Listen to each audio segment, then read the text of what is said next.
So I just had the salesman knocking on my door.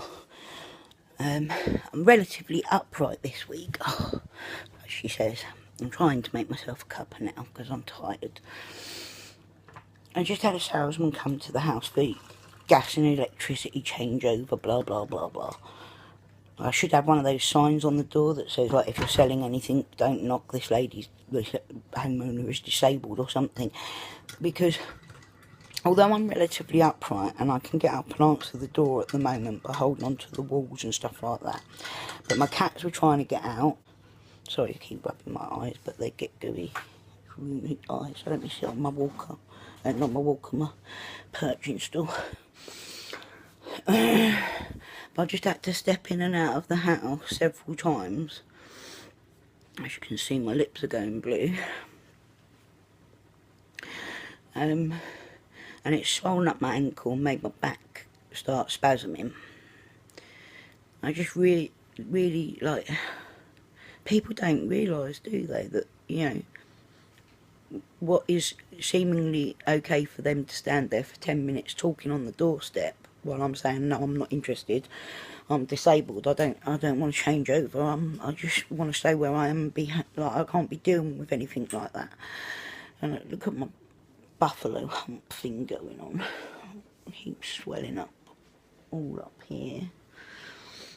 I feel rough. The methylprednisolone that I had injected 2 weeks ago, it's actually lasted longer than it usually does. It usually only lasts about a week, but so it lasted about 2 weeks, and I felt quite good and got quite a bit done. But now I'm like, it's really worn off and I'm really feeling it. It's almost like it's worse when it comes back after a little break like that, of being able to move about more freely, and then it all hits home again like, oh God, everything hurts all the bloody time. I'm really tired of being in pain all the time. I'm not attention seeking and that, I'm not sympathy seeking. I don't want sympathy. I'm well beyond that level of illness now. I want to reach out to other brothers and sisters like me that are suffering. You know, it's the little things that people don't realise. Just stepping in and out that front door sort of 3, 4, 5 times maybe. It's sort of like running a marathon for me. I once had someone say to me, actually, that that it's all about mind over matter, and that if I was just more positive, that I wouldn't be in as much pain, and that I could, like, if I put my mind to it, I could run a marathon. Obviously their diseases aren't the same as my diseases, and they don't understand what it's like to not be able to stand up. You can't run a marathon with rheumatoid arthritis, not unless you're in a remission, which would be lovely, but that hasn't happened for me. I'm not in a remission. I'm not just fat and lazy. This mostly is swelling from steroids and from the swollen joints of RA all over my body. I can't move, so I can't lose weight.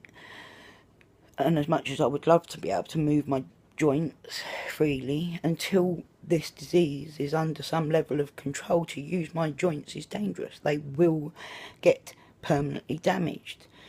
And people don't understand that either. You know, everyone always tries to push on you, exercise, diet, exercise. Right? I live as healthily as I possibly can now because of this disease. I do everything I possibly can to be healthy. But I'm not healthy, I'm ill. And it's my own body is attacking itself, and I can't do anything about it. As much as it is my own body attacking itself, it's not in my self-control. It's not something that I'm making happen. And I've had that as well. Did you bring it on yourself because you had a bad life? No more than any of you lot. No. You know, if I'm ill because of the way that I lived, then everyone else would have the same illness as me, wouldn't they? Because they're all just as bad as me. They just don't want to admit it. I don't think I brought it on myself. I think that smoking probably for 25 years didn't help the fact that I've got the rheumatoid arthritis gone to my lungs. Maybe if I hadn't have smoked, maybe it wouldn't have happened as, or maybe it wouldn't have happened as badly. Who can tell? But I was a kid when I started smoking. I had no idea what I was doing. Obviously, you don't, do you? You think you're invincible when you're young.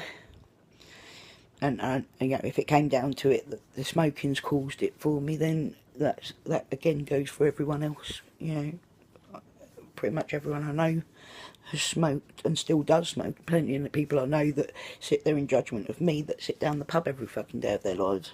Excuse my French, but you know, I guess if that's going to help their bodies, but it's all okay then if they're doing it. It's funny, isn't it, how harsh people can be. If I had cancer, would anyone actually say to me, "Did you bring it on yourself?" No. It would be support, and there would be, let's raise charity for cancer research, and I'd be the first one in there doing it as well, helping and supporting and trying to be kind. But and I have done in the past. I've been there for people through that shit in the past, and they're not here for me now. So it's a funny old world with chronic pain. Being in chronic pain means that you're not going to feel better. Like when people say to you, "How are you feeling today?" "Oh, like, oh, I hope you get better." Well, it gets boring after the first couple of years. People get to the point where they're like, "I don't know what to say to this person." It's no good saying, "I hope you feel better soon," because you're not going to feel better soon. It's just going to get worse or stay the same. Whereas with cancer and with like all of these sort of diseases that you can heal from or you can die from, it's, you know, it's like they can support that. Come on, you're going to fight this and you're going to beat this. But there is no fighting this and beating this with this disease. It's not work like that for me anyway. Like, there are people out there that have a normal run of it with this sort of disease, where they get it and they start having sore hands and sore knees, and then they get diagnosed with it and they can carry on their normal life. And I think I probably missed that diagnosis about 20 years ago. For me, this disease has hit me and took over my body in instant. I mean, it was like a train wreck, and I haven't recovered yet. I haven't had any remission, any relief, really. I did start feeling a little bit better on the Embryo injections, but, you know, that's it. That was the only bit of relief that I got, and then they took that off me because of my lungs. So I just wish people would be a little more, like, unless I'm, like, in a wheelchair or on sticks, they think that I'm not in pain. And of course, I'm actually probably in more pain because I'm holding myself up. A consideration for others and the annoyances of living with disabilities and the little things that make all the difference. I probably now won't be able to do anything else all day today because I just stood on the doorstep for 10 minutes and had to step in and out a couple of times. But that's my cope. That's what I can cope with now. My ankle is raging at me. My knee is raging at me. My spine is raging at me. I've even got muscle aches all over, which is the fibro coming in. My shoulders are too sore to be able to brush my hair properly. And my breathing is not right at the moment, and I'm not really sure what is happening with that. We will see. Anyway, much love to you all, guys. Breathe easy. See you soon.